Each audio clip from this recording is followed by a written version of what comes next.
मांडना अर्थात घर आंगन में प्राकृतिक रंगों से विभिन्न तरह की आकृतियों का चित्रांकन करना, इसे अल्पना भी कहा जाता है।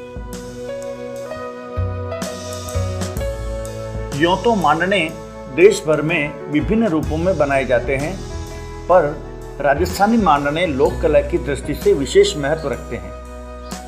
इन्हें विभिन्न अवसरों पर महिलाएं जमीन अथवा दीवार पर बनाती हैं। होली, दीपावली, नवरात्रि, महाशिवरात्रि और संध्या पर्व तथा अनेकानेक मांगलिक मौकों पर रंगोली, अल्पना या मांडना से घर आंगन को खूबसूरती के साथ अलंकृत किया जाता है।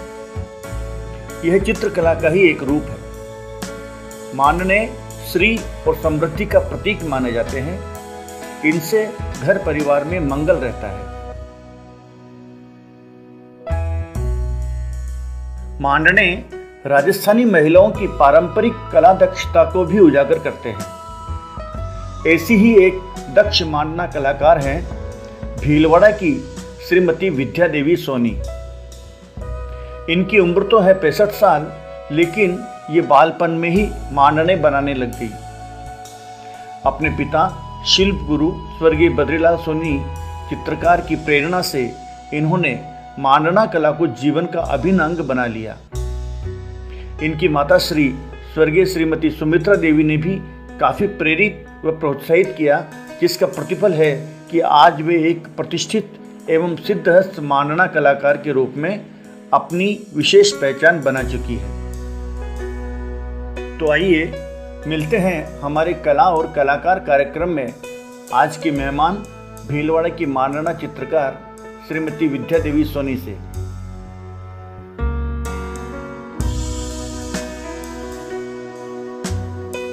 विद्या देवी जी, आपने ये मांडना बनाने की जो कला है, ये कहाँ से सीखी और कब से आप ये मांडने बना रहे हैं?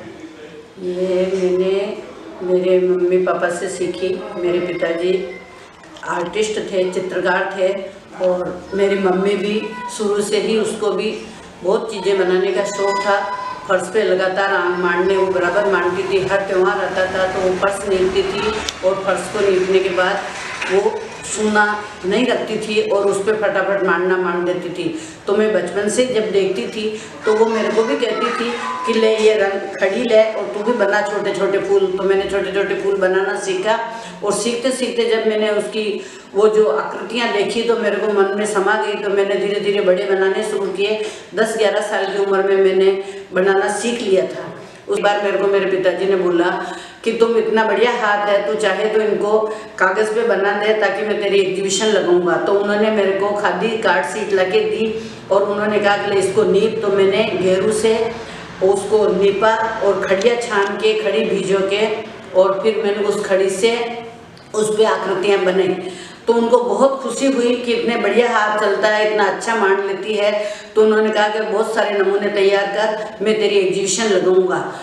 श्रीमती विद्या देवी सोनी के मांडना चित्र पिछले दिनों मुंबई के वर्ल्ड ट्रेड सेंटर में आयोजित परंपरागत कलाकारों की प्रदर्शनी में प्रदर्शित किए गए।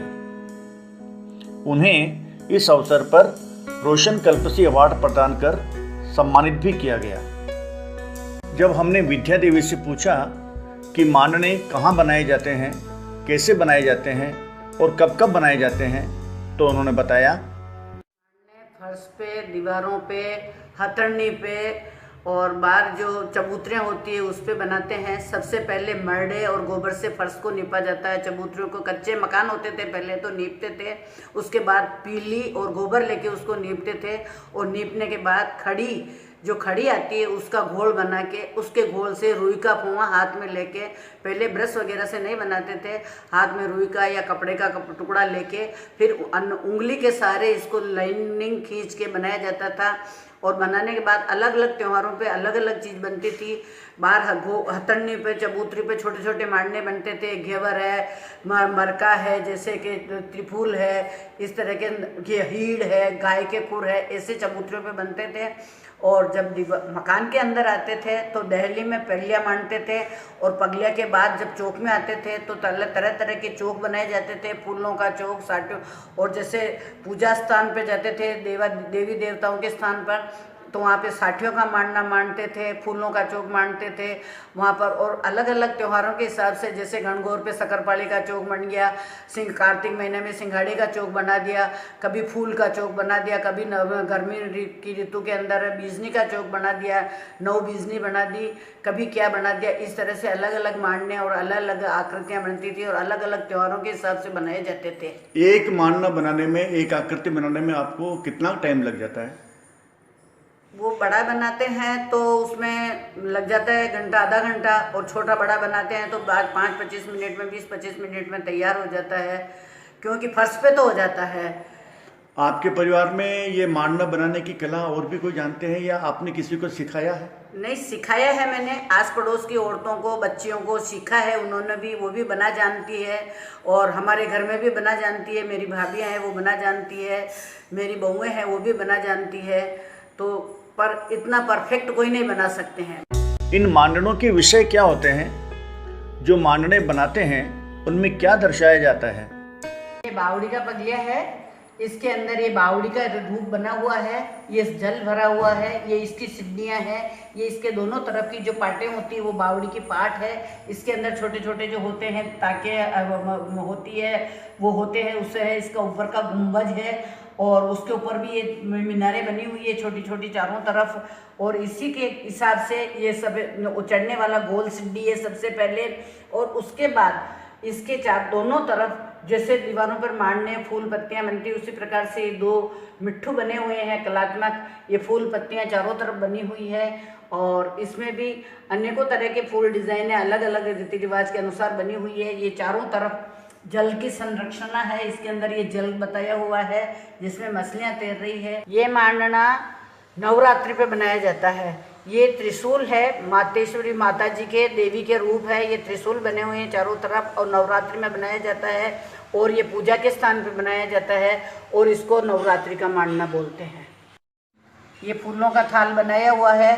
ये पूजा के लिए कभी भी किसी भी प्रकार की थाली सजाते हैं तो उसमें फूल दीप सुगंध के सभी चीज़ रखते हैं, तो थाल सजाने के लिए फूलों का थाल बनाया हुआ है। ये 5 साठियाँ है, एक ही साठे की डंडी पे 5 साठे हैं। इसमें भी जो साठिया बना हुआ है उसके भी संकेत में ये एक तरह से फिरती हुई कुंड, इसको ये बावड़ी बोलते हैं, और ये साठे के ऊपर 4 बावड़ियाँ बनी हुई है।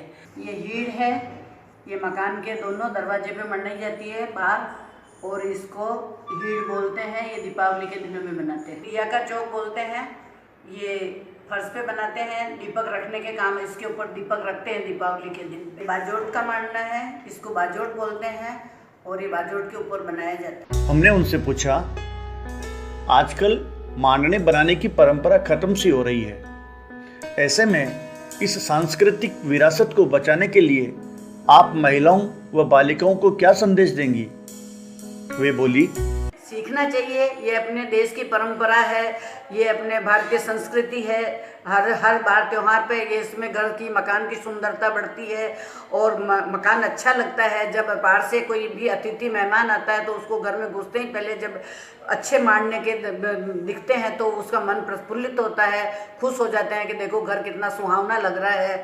तो सीखना चाहिए और इसमें आगे बढ़ना चाहिए ताकि ये भारतीय संस्कृति खत्म नहीं हो और इसको आगे से आगे बढ़ावा मिलता रहे। तो ये थी प्रसिद्ध मांडना कलाकार भीलवाड़ा निवासी श्रीमती विद्या देवी सोनी, जो इस लोक कला को जीवित रखने एवं आगे बढ़ाने के प्रयासों में दिल से लगी हुई है। विजिट इंडिया ट्रैवल चैनल पर रोज नए वीडियो देखने के लिए कृपया लाल रंग के सब्सक्राइब बटन एवं घंटी के बटन पर क्लिक कीजिए। वीडियो शेयर कीजिए और कमेंट्स दीजिए। धन्यवाद।